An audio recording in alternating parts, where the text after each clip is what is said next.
Welcome to McPlum, simple solutions served daily. You start by confirming your Apple ID email and making sure a trusted device is nearby. On iPhone, go to Settings, Passwords, and authenticate with Face ID or passcode.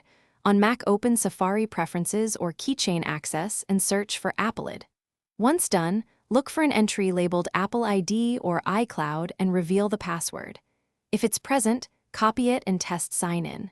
If not, make sure iCloud Keychain is enabled and synced before moving on to account recovery. If the password isn't in Keychain, head to iForget. Apple.com and enter your Apple ID. You'll be offered verification methods, a code to a trusted device, SMS to a trusted number, or use a recovery key if you set one. Choose the fastest verified option, then enter the one-time code you receive. Make sure you complete each verification step without interruption, otherwise you'll be prompted to retry or start account recovery. Once verified, you can set a new, strong password and proceed to sign in.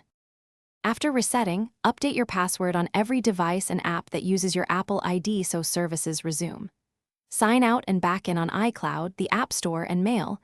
You may need to re-enter passwords for third-party apps. If verification failed, begin account recovery. This is slower and can take days, so plan for a waiting period. And if something goes wrong, check spam for codes, confirm trusted numbers are correct, and contact Apple support only if recovery stalls beyond the indicated timeframe. Thanks for watching. Stay juicy and subscribe.